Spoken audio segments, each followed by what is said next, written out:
Hello, my name is Nick Breakspear, and I'm the writer and sole developer of The Pilgrimage.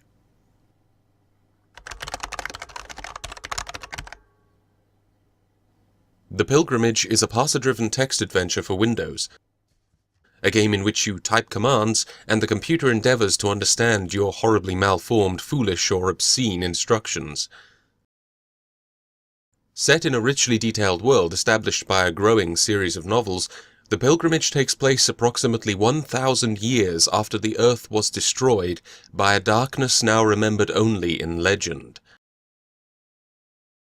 Mankind sails a burning sea, an accretion disk, a whirlpool of fire millions of kilometers across, circling the drain, orbiting the site of the Earth's uncertain demise.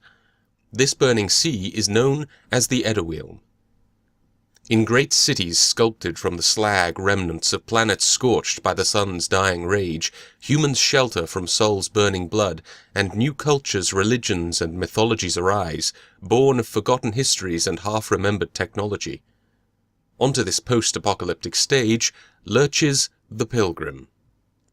The Pilgrim is a traveler, a tourist, the ubiquitous disheveled wanderer never known by name, ever the outsider yet expected wherever he goes.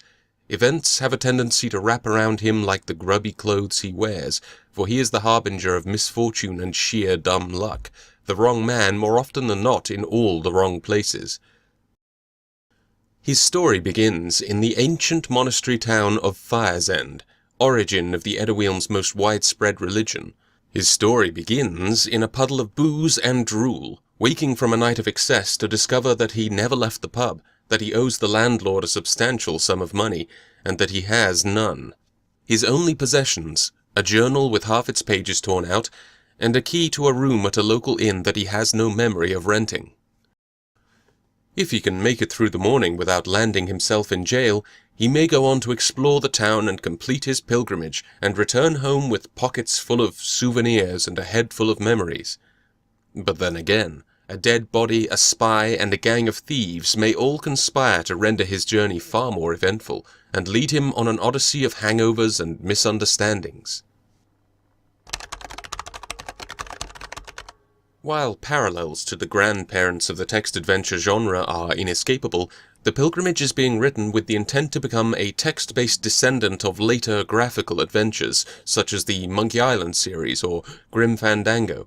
Its interactions are based on a fixed set of verbs, so that the player always knows what they can potentially do in any given situation, and the game is more focused on story and character interaction than raw puzzle solving. To that end, it features dialogue trees inspired by the RPG classics of the 90s, with the ability to directly ask characters about whatever topic springs to mind. Other features include an inventory system with the ability to interact with items, combine them with other items or the environment, a dynamic journal system, and a wide array of unusual characters who will remember your choices and react to them. Where more traditional text adventures favor a compass-based movement system and a strict grid for the world, movement in The Pilgrimage involves simply targeting that which is obviously an area transition, such as a door or a staircase. This way the nature and layout of the game world is defined by the fiction, not the other way around, and the story is free to flow in whatever peculiar direction it wishes. The design philosophy behind the game is not to expect the player to figure out what the developer intended, but for the player to experience the story more naturally, guided only by the narrative with as few arbitrary goals and restrictions as possible. A valid command should always produce a valid result, and the player should never be punished for failing to anticipate the developer's lunatic whims.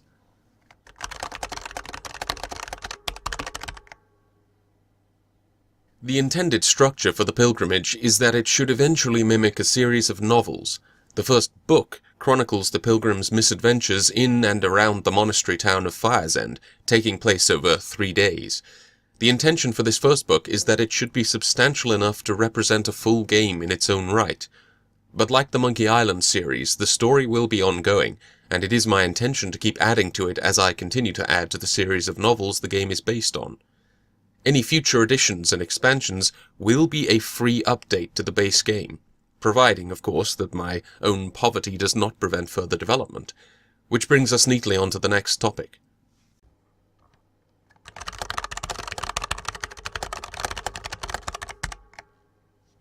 food, electricity. The pilgrimage is being developed on a shoestring budget, which is to say that in my current circumstances, I may actually spend the money on new shoelaces.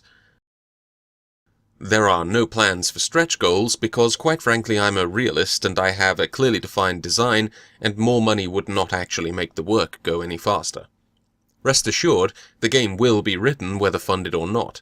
Having completed 2 large novels in a state of poverty, with one of them having been written while I was in the process of being rendered homeless, I'm no stranger to working in less than ideal circumstances. But should this campaign succeed, the money will quite simply go towards living costs and allow me to focus just that little bit more on developing the game rather than worrying about life.